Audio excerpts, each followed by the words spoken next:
Nope.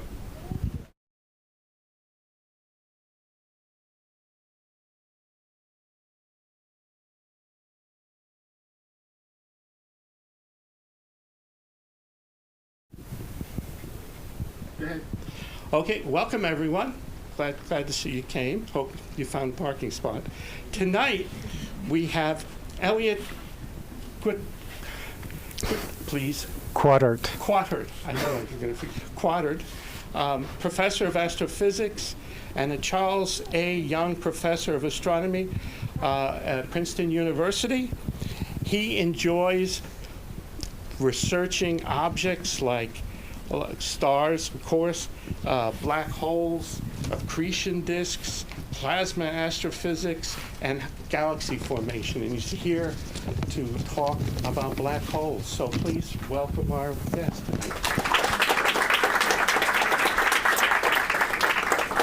Thank you. It's a great pleasure to be here. So I'll try to, over the course of the talk this evening, tell you a little bit about this image on the left, which is a real image. This on the right is not. This is a real astronomical image of the region extraordinarily close to a black hole.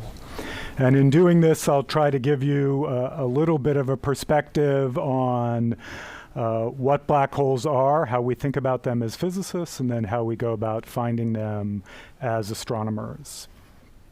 So I want to provide a little bit of context for this. So you probably think of astronomers are people who go to observatories, who know how to use telescopes, who if you looked up at the night sky and asked them, what is that constellation, they would be able to answer that question. So that's not the kind of astronomer that I am. So there are astronomers who actually build telescopes and do observations, and then there are astronomers who approach things from the more theoretical side. So my background is really more in physics, and so I use our understanding of physics to try to understand the universe around us. I use the observations that colleagues do, both at Princeton and many other places across the world. But fundamentally, my tools are not the tools that you normally think of as tools of astronomy. My tools are a pencil and a calculator. I actually still use, I'm embarrassed to say, I still use my calculator. And in many cases, also some of the largest supercomputers in the world to try to solve problems where you can't solve it using a calculator or you can't solve it on a piece of paper. So you have to run large numerical simulations on very large supercomputers. So the subject of today's talk is black holes. I think one of the great things about talking about this in this kind of context is that black holes have really, more than most topics in science, have really percolated through popular culture. And that generates a lot of enthusiasm and excitement among the public, right? There are old Disney movies like the Disney movie Black Hole. There's the most recent manifestation of kind of big Hollywood movie featuring black holes is the movie Interstellar. How many people saw that? Okay, so what you may not know is that actually the original screenplay for that, and one of the executive producers is the guy shown on the right there, who's Kip Thorne. Kip is also well known, at least by the physics community, for the fact that he's a professor at Caltech and won the Nobel Prize in Physics. So I'm reasonably confident that he's the only Nobel Prize winner in physics to have written a screenplay for a $100 million or more big budget movie. Anybody know what this is?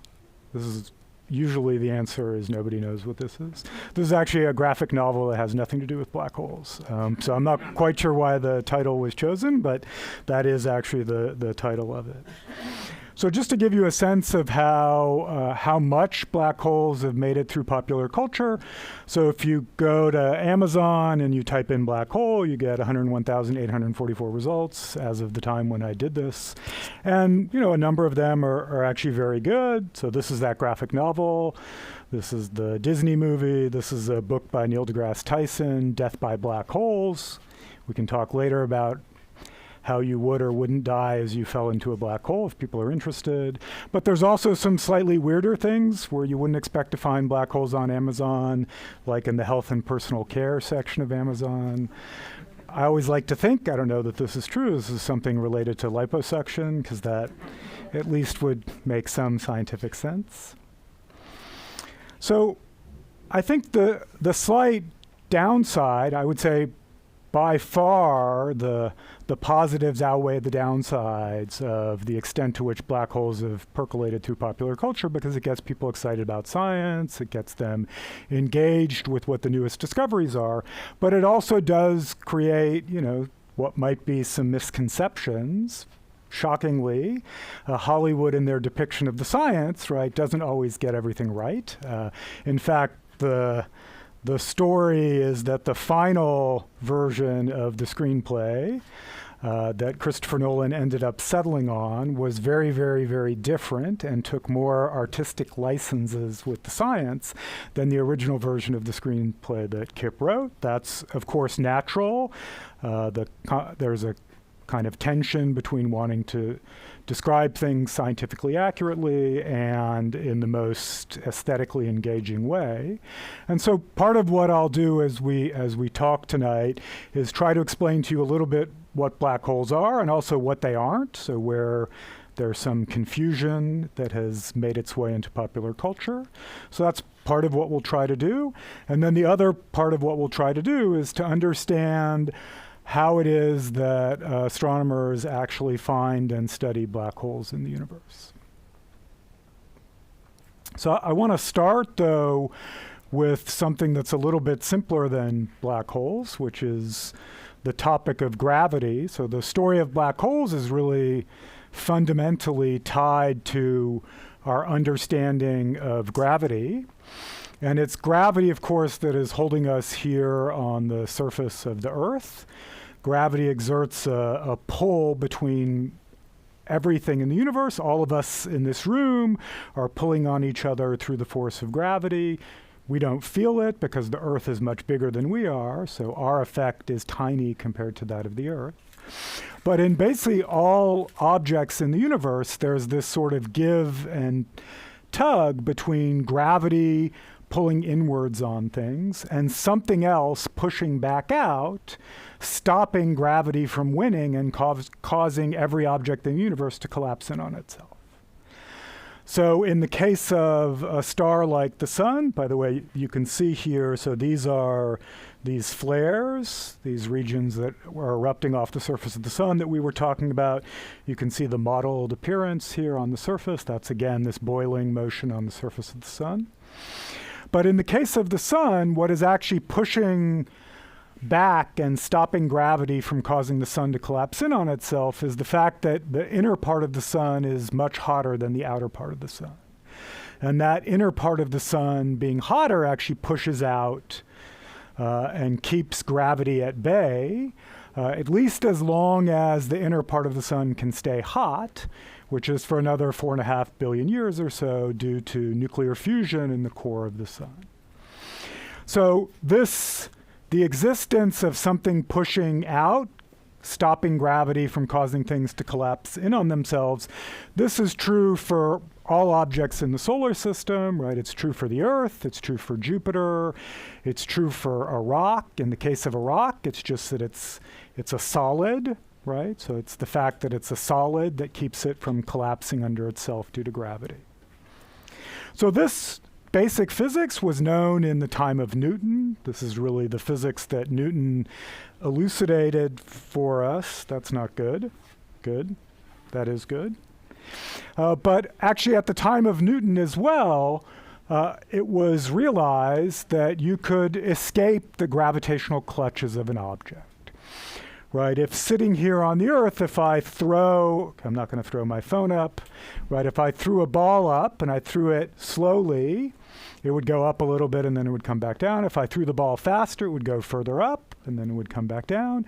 In principle, if I threw the ball fast enough, the ball would actually escape forever from the gravitational clutches of the Earth.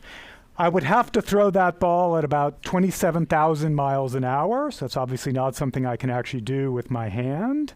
But we can build rockets that escape the gravitational clutches of the Earth and send satellites off of Earth, in fact, out of the solar system. The other thing that's important to know about gravity, for the purposes of what we're going to talk about, is that how strong gravity is depends on how much stuff there is. The sun's gravity is substantially stronger than the gravity of the Earth. And so one way of saying that is if we took our rockets, which have been engineered brilliantly to escape the gravitational clutches of the Earth, and we put those rockets on the surface of the sun, they would melt, but let's leave that aside for a second, okay? So take a rocket that is escaping the gravitational clutches of the Earth, put it on the surface of the sun, light the ignition, it wouldn't go anywhere because gravity of the sun is so much larger. So one way of saying that in fancy astronomy or physics speak is that the speed you need to escape the gravitational clutches of the sun is something like 50 times larger than the speed you need to escape the gravitational clutches of the Earth. So you wouldn't have to send a rocket up at 27,000 miles an hour.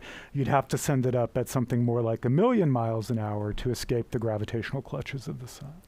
And every object in the universe, depending on how much stuff there is, how much mass it has, and depending on how big it is, because smaller objects in general, if things are closer together, gravity is stronger. So depending on the mass and the size of the object, the strength of gravity is different, and the speed you need to escape the clutches of gravity is different. This is, again, nice physics that Newton understood. So the first inkling of black holes in science actually happened in the late 1700s. And two scientists independently, so John Michel and Pierre Laplace. Laplace is a very famous mathematician, and Michel also did a lot of work on earthquakes. They both realized that there was something a little bit funny, because prior to this time, the speed of light had actually been measured using observations of the moons of Jupiter. It's a very clever technique that allowed people watching the moons of Jupiter, passing in front of Jupiter, to measure the speed of light. And they realized that the speed of light was about 1 billion miles an hour.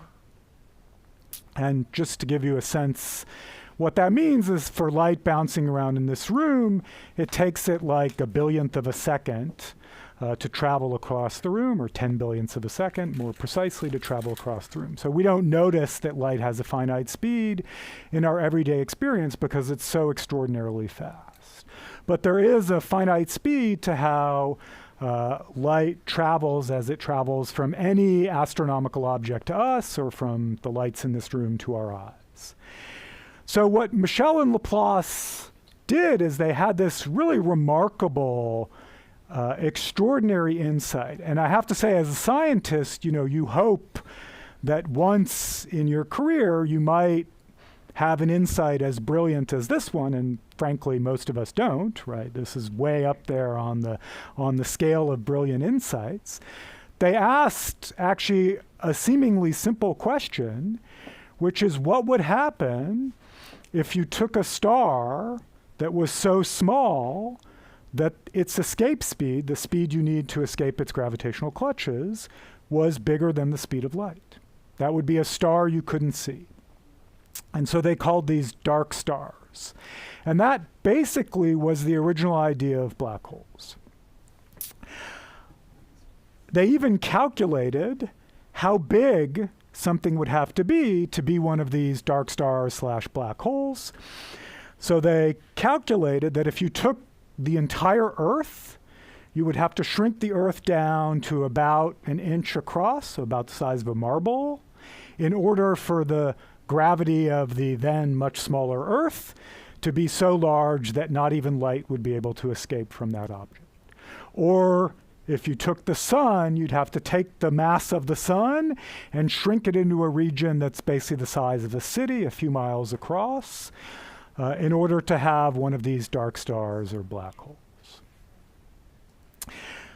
From then, actually, not much happened for over 100 years in thinking about these objects that we now call black holes. And the reason is that Michel and Laplace kind of cheated. They used Newton's theory of gravity in a regime where it actually didn't apply, which was to light. And so what it required to really advance our understanding of these objects, it required a new, more sophisticated theory of gravity that applies not just to us standing here on the surface of the Earth or the moon going around the Earth, but that also applies to something moving as fast as light. And that was the development of Einstein's theories of relativity in the early 1900s. So it was in 1919 when Schwarzschild developed sort of, I would say, our more modern understanding of black holes using Einstein's theory of relativity. But in many ways, the understanding of black holes in Einstein's theory of relativity still shares a lot of the basic ideas with this notion of dark stars, which is much more intuitive than the much more complicated math associated with Einstein's theory of relativity. So in Einstein's theory of relativity, what Schwarzschild first established and then was established in much more detail over the last 100 or so years is that if you take an object that has a certain amount of stuff, a certain amount of mass, and you make it smaller and smaller and smaller in size, at some point you will reach a size that's so small that gravity wins out over any possible force pushing back out, trying to keep gravity at bay. So gravity basically wins over all other possible forces in the universe, and that object will collapse in on itself, forming a black hole, an object so small that not even light can escape. So Einstein's theory of relativity makes a very strange prediction.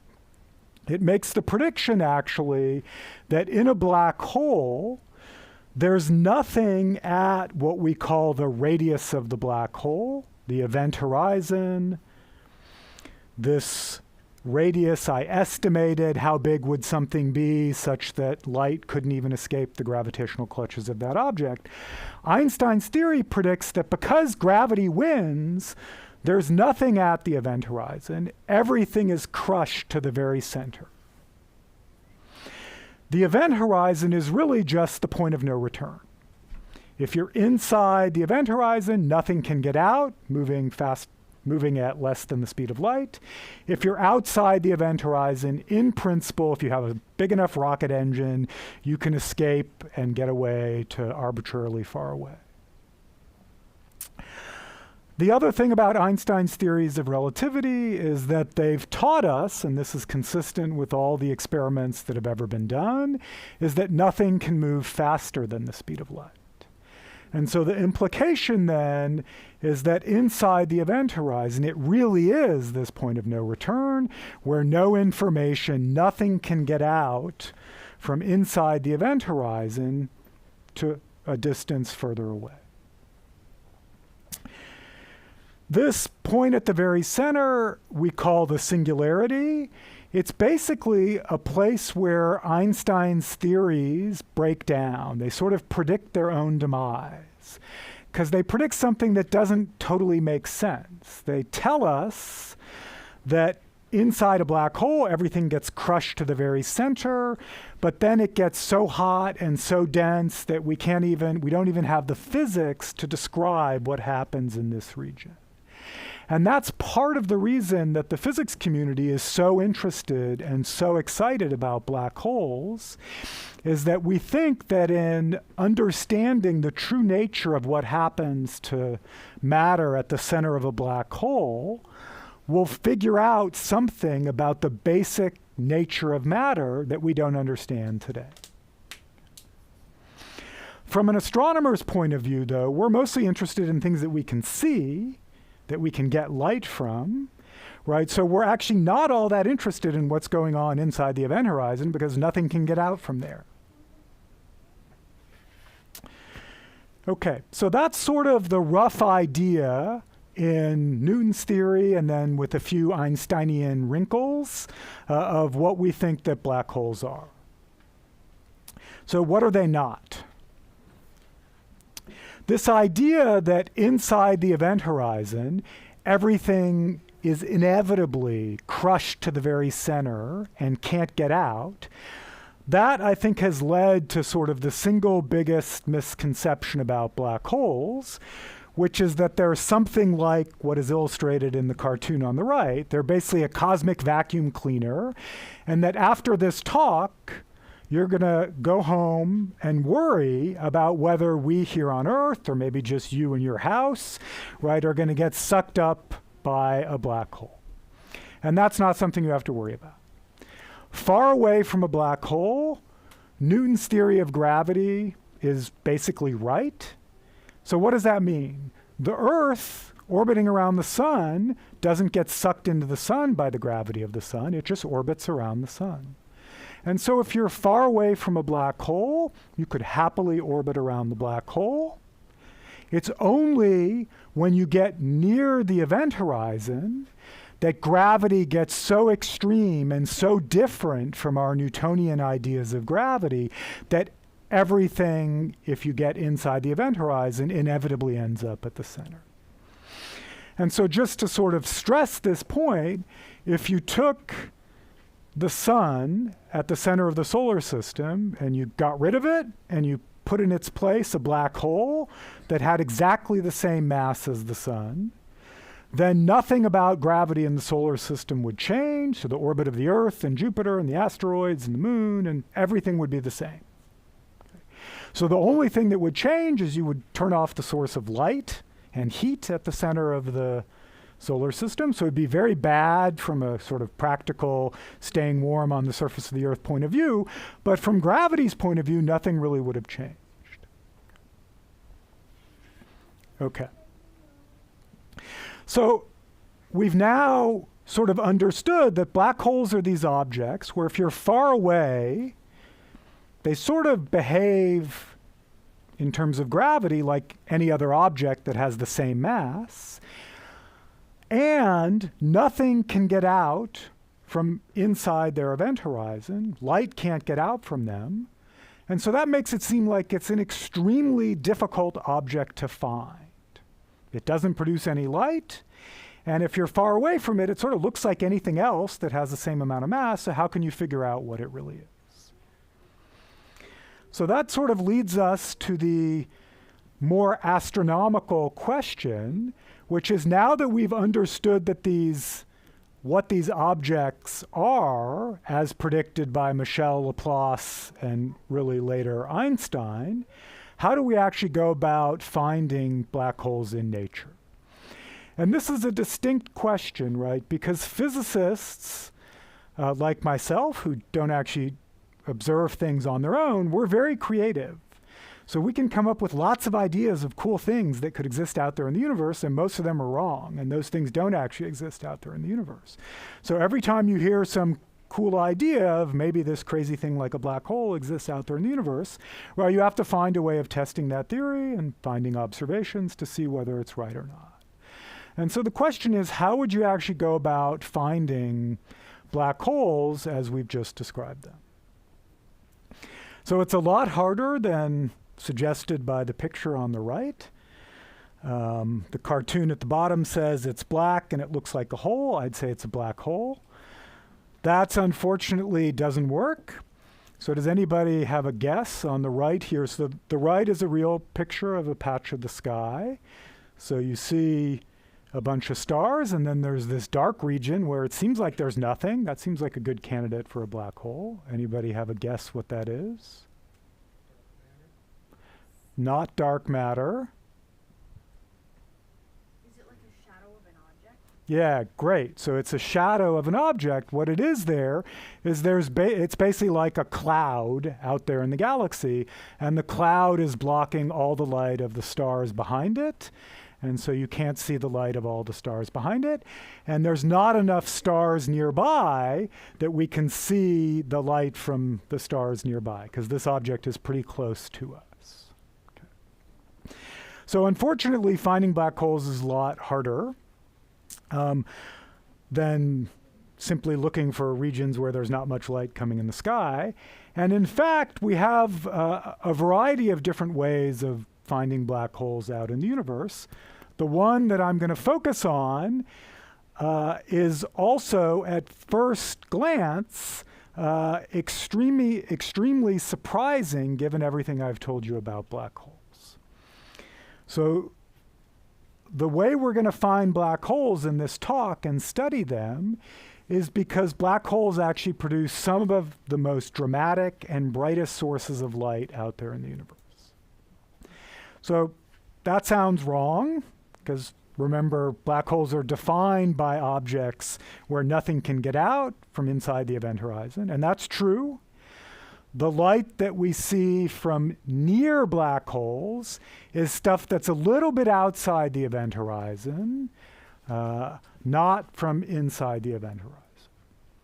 So these are two examples. These are two real astronomical images. So this is a galaxy that's relatively nearby to us by astronomical standards. It's called M87. So this is actually the galaxy, that little like fuzzy looking ball of light. That's the galaxy. And you'll notice there's this weird, straight, almost linear feature seemingly coming from that galaxy, extending in one direction off into space. This is actually, we think, material that almost fell into the black hole at the center of this galaxy, but was actually ejected from near the vicinity of the black hole, traveling out into space at almost the speed of light. We call this a jet. It has this sort of straight linear feature. This is another example of light produced near, but not within the event horizon of a black hole. So the picture on the left is the picture that initially was taken with the Hubble Space Telescope. So does anybody know what those straight lines are? Are those more of these jets coming from a black hole at the center? Yeah, these are called diffraction spikes. So this is actually when you have a really, really bright source of light, that can lead to artifacts in the image. In this case, it leads to these linear straight features, which are not actually real astronomical features. They're a property of the telescope's response to this extremely bright source of light. And then what the people who made this observation have done is they've blocked the light coming from the very center of the galaxy in much the same way as the moon blocks the light of the sun during an eclipse. Okay? And what you can see is that there's actually this faint fuzz around this bright source of light. That faint fuzz is a galaxy that consists of about 100 billion stars. And this one source of light at the center of the galaxy, which we think is coming from a region that's no bigger than our solar system in size, that one region is producing more light than all of the trillions of stars that make up the galaxy surrounding it. And we think that light is fundamentally associated with the presence of a black hole at the center of this galaxy. Okay, so how is it possible that black holes, objects defined by the fact that they don't emit any light, actually produce some of the most amazing and dramatic and bright and remarkable sources of light in the universe? So this is an artist's conception of how we think this happens. That's the black hole. Okay, this is supposed to be the jet-like feature that you saw in the real astronomical image here. And then surrounding the black hole is this swirling tornado-like disk of material. So what we think happens is that when you have a black hole, in some cases, matter is spiraling around it, just like there's stuff orbiting around the sun. And as that matter spirals around the black hole, because the gravity of the black hole is so strong, the matter orbiting around the black hole is moving at nearly the speed of light.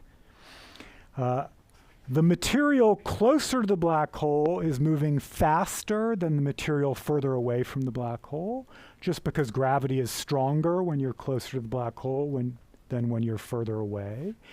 And that difference in speed causes friction, literally the friction that you're familiar with, right? You generate heat in your hands because you move your hands relative to each other. That's friction generating heat. And that same basic thing is happening in this swirling disk of material around the black hole. The inner parts moving faster than the outer parts. There's friction between those different regions moving at different speeds. That makes it get really, really hot. And what happens when you have really hot material is it produces a very bright source of light. The reason the sun is much brighter source of light than Jupiter is because it's much hotter. Now we have this new way in the universe of making extraordinarily hot stuff that can produce very bright sources of light. And that's in this accretion disk, this whirling debris cloud orbiting around the black hole. These were first discovered they were really first discovered in the early 1900s, but not understood at all what it was until the 1960s. So the existence of black holes sort of empirically was really first speculated about and then slowly put on firmer and firmer ground starting in the early 1960s. And soon after that, so really starting late 1960s, astronomers really started a race. And the race was to try to take a picture that wouldn't be a schematic and artist's conception, not real, of what it would look like near the event horizon of a black hole, but actually to take an actual picture of what this debris orbiting around a black hole would look like in reality. And so the challenge here, the reason this is hard is, remember, black holes are all this stuff squished into a really tiny region, so that means they're pretty small, and they're also pretty far away. And so that means you're trying to see a region in space that's small and far away, and that means it occupies a very tiny angle on the sky. So when we look up at the sky, what we actually see in terms of distance on the sky, what we're actually measuring is angles, right? So if you look up at the sky and something is big, there's two reasons why it could look big on the sky. One is that it's really close to you, right? Like the roof. That looks really big, right? But that's not as big as the sun. It just looks big because it's close. The other reason it could be big is because it's actually really huge, and even if it's far away, it would look big on the sky. So it's exactly like the eye exam, right? When you go, the letters that are smaller, right, are more difficult to see because they have a smaller angle, and your eye has trouble making out these very small angles. Does anybody have 20/20 vision and can actually read what this says? The only thing that interferes with my education, with my learning is my education. Yeah. Albert Einstein. Exactly. So this is Einstein is known for pithy quotes. So I'm comfortable showing this because I also show this to my Princeton students, right? So this was meant sort of in jest by Einstein, but also meant that you can learn in many, many different ways, and often going off on your own and figuring something out on your own and learning it on your own is as or more powerful than what you learn in classes as part of your education. So the challenge that astronomers were faced with then in trying to see what happens near the event horizon of a black hole was the fact that you need a black hole to be comparatively, by astronomer standards, sort of close to us, so that it has a chance of occupying a big angle on the sky. And you need it to be a very big black hole, a very large mass, because remember, the size of the event horizon is bigger if the mass of the black hole is bigger. If you took the Earth and turned it into a black hole, it would have a size of an inch. If you took the sun and turned it into a black hole, it would have a size of a city. So the more massive the black hole is, the bigger the event horizon is. So it turns out there are two really good targets for the experiment that astronomers have tried to do and now have succeeded in doing. One of those is this galaxy M87 that we already saw. So by astronomy standards, this is pretty close to us. It's about 55 million light years away. That sounds extraordinarily distant, but we've now seen galaxies that are billions and billions and billions of light years away. So this is indeed relatively close on the scale of the things that we can now see in the sky. And this galaxy has a very large black hole. It's one of the largest we know about, actually. Its mass is about 6 billion times the mass of the sun. So just to give you a sense, the angle that the event horizon of that black hole subtends on the sky is about 1/1000th of a degree. So take a degree, divide by 1,000,000,000, that's the angle we're trying to measure on the sky. So does anybody know, when you look at the moon on the sky, what is the angle that the moon subtends on the sky? It's like half a degree. So this is 1,000,000,000 times smaller in terms of the angle we're trying to measure than the full moon on the sky. So what it is equivalent to, what astronomers have wanted to do and have now succeeded in doing, is to take a picture of a region on the sky that is equivalent to taking a picture of a dime sitting on the surface of the moon from the Earth. You can't cheat and go to the moon and take a picture of the dime on the moon. You have to stay on the Earth, take the picture of the dime on the moon. That's the angle that we're trying to measure. So that's an extremely difficult experiment. So how is it done? Well, a natural possibility would be to use NASA's most recent remarkable space telescope, called the James Webb Space Telescope, which was launched a few years ago and has taken some of the most astonishing photos of the sky. A couple of examples are shown here. Just to orient you, this telescope cost about $10 billion and 20 years or so of engineering to build. And it is hopelessly inadequate for the experiment that we want to do. It fails by about 10,000 times. So what do I mean by that? You would need a telescope whose mirror is 10,000 times bigger than the James Webb Space Telescope to take an image that has enough detail in it that you could see an angle of 1/1000th of a degree. So that's obviously completely impractical, right? If it took 20 years and $10 billion to build the James Webb Space Telescope, building something 10,000 times bigger is not going to happen anytime soon. So why is that so hard? It turns out that this is where physics is a little bit cruel, but there's actually a fundamental physics limit to the angles that any telescope can measure. And that is called the diffraction limit, and it corresponds to an angle that's basically the wavelength of light that you're looking at divided by the size of the telescope. And it turns out that even though the James Webb Space Telescope is, 6 meters in diameter, right? So it's significantly larger telescope than this room, right? That is not anywhere near big enough to measure the tiny angles we want to measure.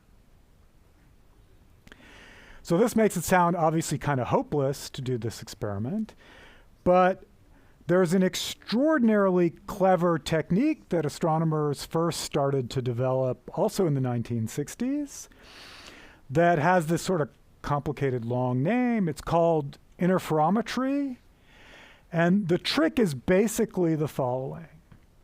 If you take two telescopes that are separated by enormous distances, they could be on opposite sides of the Earth, but if you take the light that hits those two telescopes separated across the Earth, and you save every little piece of information about the light hitting this telescope and every bit of information about the light hitting that telescope, and then you later combine the information from this telescope and this telescope on a computer, you can sort of create an image that in some ways has the information equivalent to a telescope that is as big as the distance between the two telescopes. And so literally the way it's done is the light comes to this telescope, you store it on a hard drive, and then you FedEx the hard drive from this telescope and that telescope to a central location, and then you combine the information from the two telescopes on the computer, and you're able to reconstruct a picture, an image, that has some of the information as if you had a single telescope comparable in size to the distance between the two telescopes. So that's the basic technique. It's extremely, extremely clever. It's been used to take many, many images, and it's at the heart of the images of black holes that we've been able to take. So the telescope that we're going to talk about that has actually taken a real image of what it looks like near the event horizon of a black hole is called the Event Horizon Telescope. It's a little bit of a misnomer because, as I just described to you, it's really many telescopes, so it's really the Event Horizon Telescopes, right? It's a collection of many telescopes spread across the Earth from the South Pole to Greenland, Arizona, Hawaii, Mexico, Europe, right? All across the Earth, many telescopes. Gather the light at those telescopes, ship it back actually to Harvard, where a lot of the work was done, but many institutions were involved, and combine the light from all these telescopes to create an image that has some of the information of a telescope the size of the Earth. There's a huge team of people involved in this, and I want to stress that does not include me, so I want to stress that to make sure it's clear that the credit for all of this amazing work was actually done by over 200 people at 60 institutions in 20 different countries across the Earth. So a really heroic amount of work has gone into this. So this is the picture of the black hole at the center of the galaxy M87. So to give you a sense of scale, for a 6 billion solar mass black hole at the distance of the galaxy M87, the size of the event horizon in this picture is a circle about that size. So what you're seeing in this picture, so first, this is a picture taken with radio telescopes. So it's taken not with light that we can see with our eyes, but light that's more like radio waves, like what in the old days your car might get in terms of radio waves. The wavelength of the light is about 1 millimeter. That's the distance, that's sort of the size of the peaks and troughs in the light. And the color here, does anybody know what the color is meant to convey here? Because it's not light that our eye can see, so you shouldn't think that the black hole is actually like orange. That's not what this color is conveying. Is it like the thermal energy? Yeah, color is conveying something about how energetic the light is. And so what this is conveying is that very close to the event horizon of the black hole at the center of M87, there's this donut-like looking thing that's brighter on one side than it is on the other side. So the dark regions are not very much light. The bright regions are lots of light coming to us. And remember, we think this light is fundamentally coming from this swirling tornado-like debris spiraling into the black hole. Good question. So the question was, where is the jet? So we don't actually see in this picture, we don't actually see the jet. We think the jet is there, and that as the observations get better and better, we will eventually be able to see the jet going off in a direction something like this in this image. But you're right, it's actually not seen, and we think that's mostly just because this is the first picture we've ever taken, and it's not sensitive enough to see the faint light from the jet. So, but great question. So I want to try to give you a feel in sort of the last part of the talk of why it is that this swirling debris cloud spiraling into the black hole ends up producing this donut-like image that we see here. And to do that, I'm going to start, this is where I'm going to bring in work that my group did and also many other groups did. Well before this picture was actually taken, we had made predictions of what we thought the black hole at the center of M87 might look like if there was this debris cloud falling into it. This accretion disk, tornado-like debris falling into it. So this is actually an example of a computer simulation that we did. This is the black hole right here. There's gas spiraling into the black hole. This is actually, color here is just telling you how much stuff there is. So this region is much denser. There's a lot more material. The purple regions are regions where there's actually very little material. In this movie, the purple regions are actually where there's a jet. So there's material being flung off at very high speeds. There's not much of it, but it's moving so fast that it sort of generates this hole through all the other stuff around it. So that produces that jet-like feature. So with these computer simulations, we can calculate where everything is, how fast it's moving, and how hot it is. You should think of this as kind of like black hole weather predictions, because when people model weather on the Earth, they're trying to do something very similar to what we're doing here. They're calculating where all the stuff is, how fast it's moving, how hot it is, right? That's basically what goes into a weather prediction. We're doing the same thing, but for this gas spiraling into the event horizon of a black hole. And when we then turn that into a prediction of the light that would be seen by a distant observer, this is one example of what our computer simulation said the gas spiraling into the black hole might look like to a distant observer. So you'll notice, so the color here is sort of similar, was intentionally chosen to have a roughly similar color scheme to the actual observations. So again, sort of yellow and white means very bright source of light, and dark means not very much light. So this was another simulation we did. This was that simulation at another time. So you'll notice they all have some similar characteristics. There's this ring-like, donut-like structure. There's also this sort of spiraliness that you see. That's because the gas is spiraling around the black hole in this disk of material. There's also, you'll notice, one side is usually brighter than the other side. So there seem to be these common elements to the different results. Yeah? Why is one side brighter than the other side? Great question. So why is one side brighter than the other? That's what I'll get to now. Great question. So the reason that one side is brighter than the other is has to do with something very counterintuitive that happens when things move at nearly the speed of light. So this is a light bulb, okay, not a black hole, light bulb. And if you take a light bulb and you look at it from different directions, right, you basically get the same amount of light going off in different directions. It emits the same amount of light in every direction.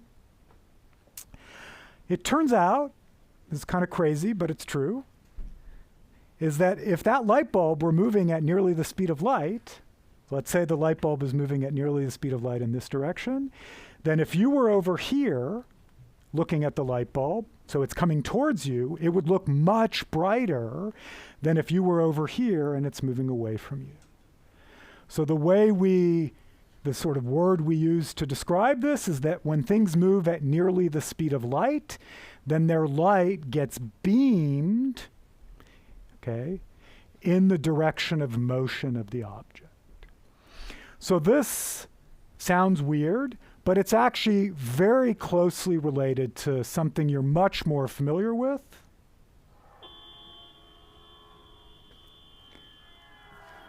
So that's a car horn, okay, going by somebody on the street. And as the car horn goes by, this is sound waves, not light waves. Okay? As the car goes by, you notice that the pitch changes. It goes from higher frequency to lower frequency as it goes by you. And this is an example of the fact that waves are perceived differently depending on how fast something is moving. That's true for sound, as we know from our everyday experience, and it's true for light. It's just for light, the object has to be moving at nearly the speed of light in order for the differences in how the light is observed to different observers for that to manifest. So we think that one region, in fact, we know in the computer simulation that one region of the image is brighter than the other region because in this orbiting disk, tornado-like material spiraling into the black hole, part of that material is coming towards us at nearly the speed of light. That looks brighter. And part of it is moving away from us at nearly the speed of light, and that looks fainter. Okay. So there's nothing special about the left side being brighter than the right side, right? If the whirling cloud orbiting into the black hole were moving in a different direction, this part could be brighter, or that part could be brighter. But this common theme that because the material is moving at nearly the speed of light, part of it is brighter, part of it is fainter. So the second feature of the picture of the black hole at the center of the galaxy M87 that's very striking is this dark region at the center. And this has to do with the incredible strong gravity near the event horizon of a black hole, which causes light to bend by enormous angles. One of the predictions of Einstein's theory of relativity is just like the gravity of the sun causes the Earth to bend as it orbits around right? Cause it not to go in a straight line, instead it goes in a circle. Einstein's theory predicts that gravity of all objects affects light in a similar way.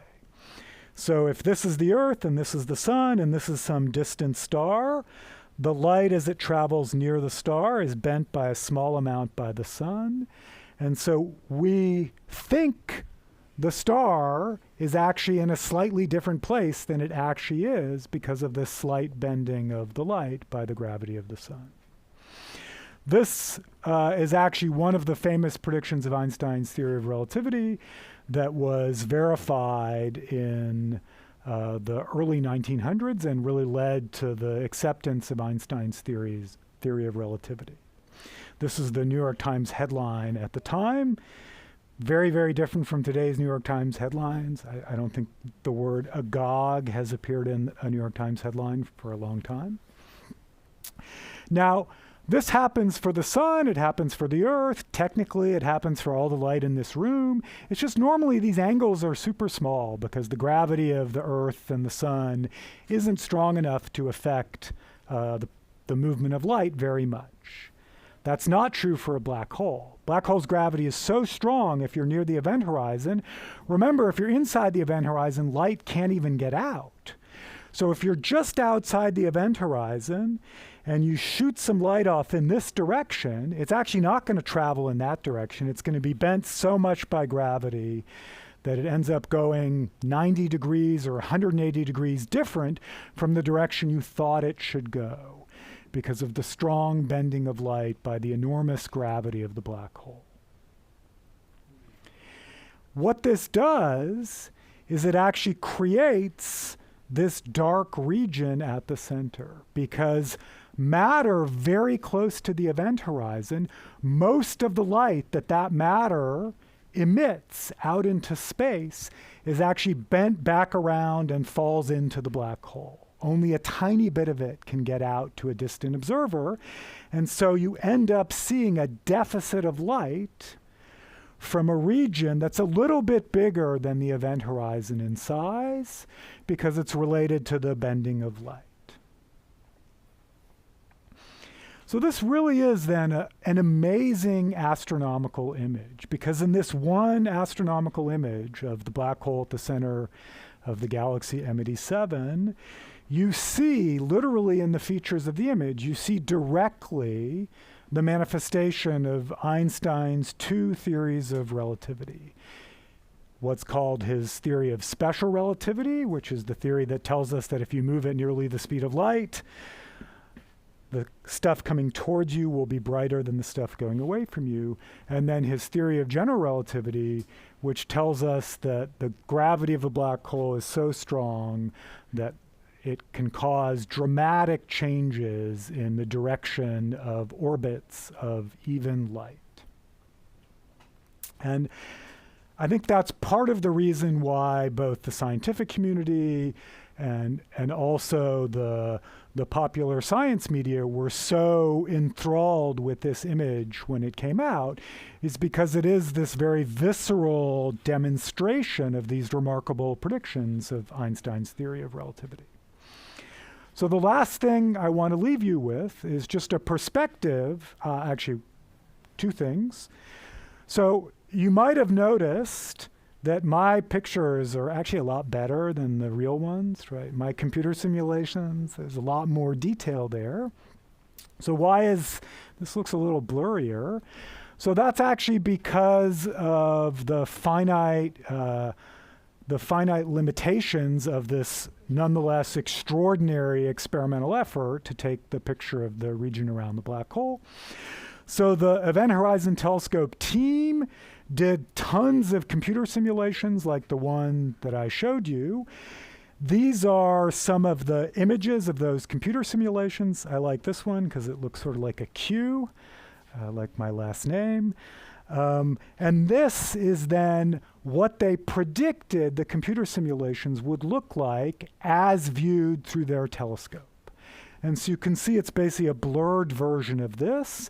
And that's this blurring associated with the properties of the telescope. If the telescopes had been even further apart, if there had been one on the moon or one on Jupiter or one orbiting around the Earth, then you could have had a picture that looked more like this than like this. Okay.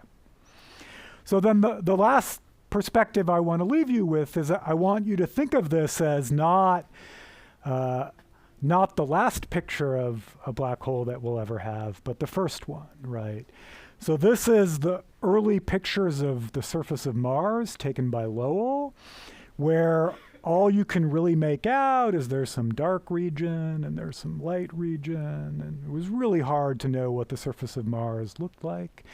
This is a modern picture of the surface of Mars where you can see where there have been collisions from asteroids hitting. You can see dry riverbeds telling us that water previously had liquid water flowing on its surface, right? In very much the same way, you should think of this as analogous to the early pictures of the surface of Mars.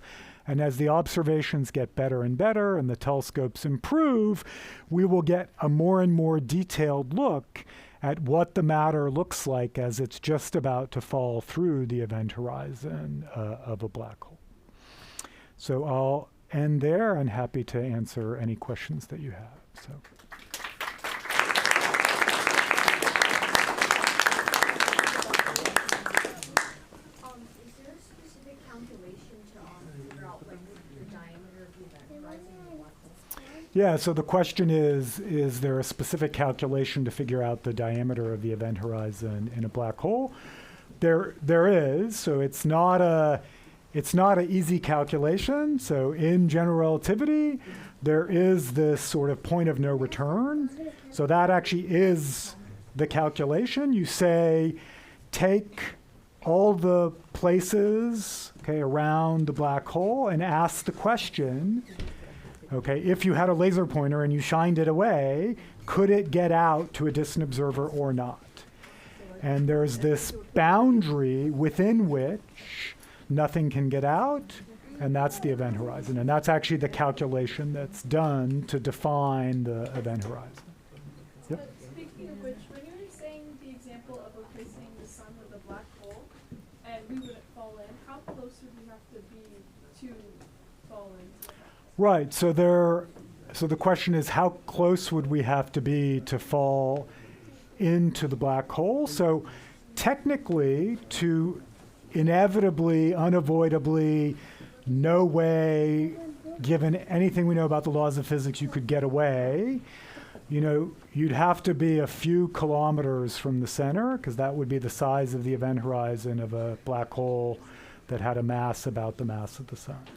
Now, in practice, right, given rocket engines we actually can build, you know, much further away, you would be in trouble, and gravity, you know, if you weren't orbiting, okay, if you were just sitting there, you would get pulled in, right? If you were orbiting like the Earth, you just happily orbit, right, forever. So, well, not quite forever, almost forever. Yep. So you said the James Webb telescope is far too small to image directly, but can it be used in a long array to improve the baseline? Yeah, great question. So the question was, can you use something like the James Webb Space Telescope or other telescopes to, as part of the array that does this really clever trick of interferometry? And so the answer is no. And the reason is that this trick of combining the information from the different telescopes has actually really only been done successfully over long distances at radio wavelengths. So the James Webb Space Telescope observes in the infrared, which is light that's a little bit longer wavelength than what our eye can see. So the problem with that for the purposes of this experiment is then the distance between the wiggles in the light waves is much shorter, and there literally aren't hard drives big enough to store all of the information of the light on a hard drive when you're dealing with very short wavelength light. And that's why this experiment can really only be done at radio wavelengths. So that's a technical limitation to date, and people are trying to push this technique to shorter wavelengths, but that's very challenging from both an engineering and a physics point of view. So. I just want to interrupt for a moment. I invite all of you and any of you who wish to continue to converse and have questions for our speaker. And for those of you who wish, we have scopes outside and upstairs. So if you can